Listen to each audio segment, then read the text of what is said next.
Hi everybody, Geraldine Rose here with one of those cards we all don't like having to do, a sympathy card.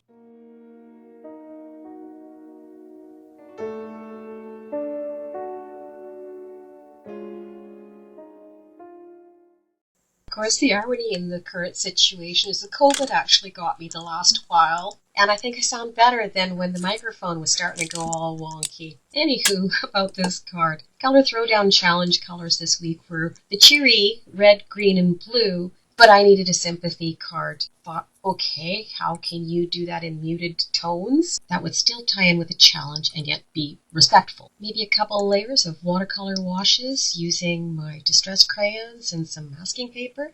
That should do it. Stamped my favorite things, hydrangeas in bloom, against some masking paper, and you can see I fussy cut that out. For the mid-foreground image, you can see I started out with a couple of the greens. I wet them in the water so that the ends started softening a bit, and then just rubbed them sideways across the stamp. And came in next with a couple of the blues, and I will finish off with just the red across the top, because you know, like in fall when the hydrangeas start changing colors, some of them do deepen up into that burgundy red.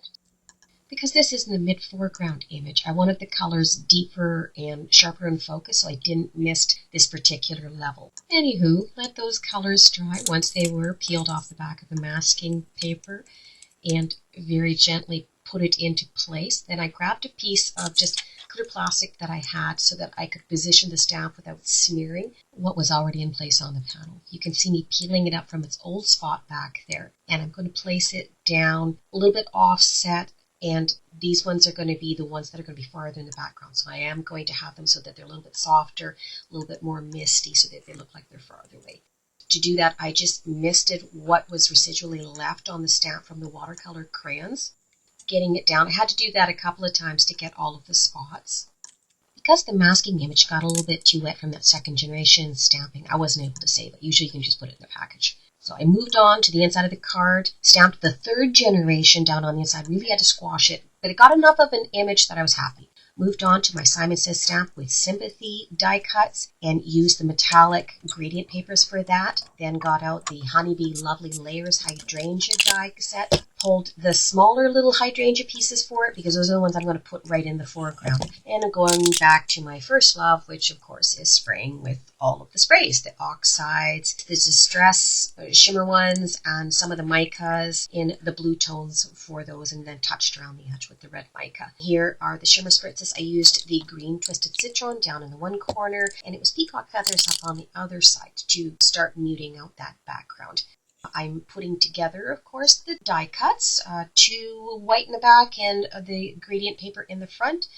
Again, moving back to the inside sentiment. This was the penny black, the sympathy sentiment. And me being me, of course I'm going to use all the colors in the challenge. I started out with the blues, and then I'm going to bring in the greens and ombre those ones through that particular block of sentiment.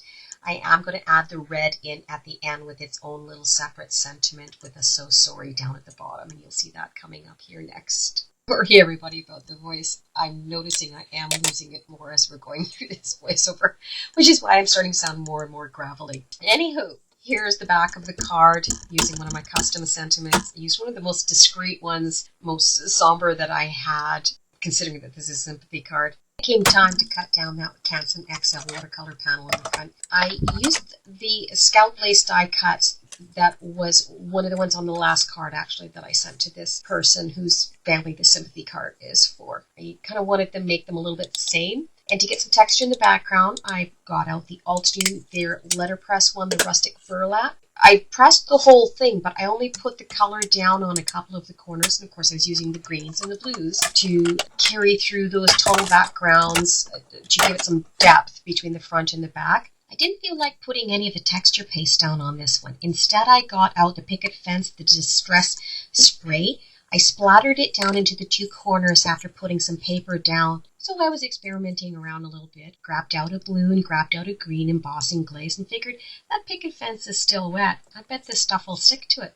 And you know, it did. So I sprinkled it on each of the corners, topped it off, got the heat gun out. It actually did glaze a little bit, didn't bubble the picket fence really. then next up, I'm like, great, okay, I'm going to add just some little bits of shimmer and foil in here. Put down my craft tacky glue, let it dry, pressed on a couple of shades of blue, and moved on to placing the hydrangeas on the front. And I was looking at it and thinking, it just doesn't have the depth in the background.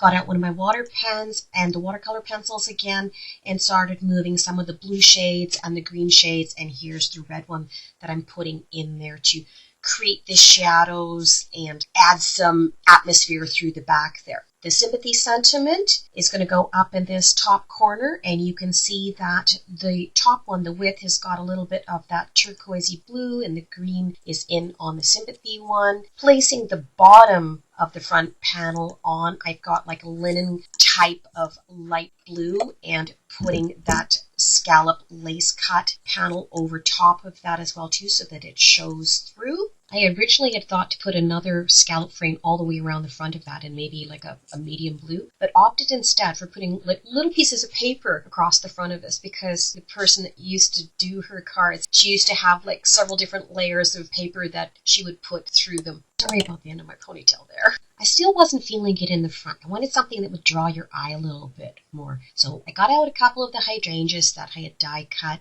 and sprayed them and put the little streaks on them and the mica around the edges, different in tone so that they would look like they were at a different depth. Put foam squares on the back of one of them. I'm going to set them into place so that they do a reverse of the triangle of the main hydrangeas in the background, and that felt a bit better to me. If I was doing it again, would I do it differently? Yeah, I think I would. I would do it all as one panel without the scallop lacing and a few other changes. However, I got a card done. It's a visible proof that I miss this person too. You gotta be that change you want to see in the world. So you all go do it. I'll see you next time. Bye-bye, everybody.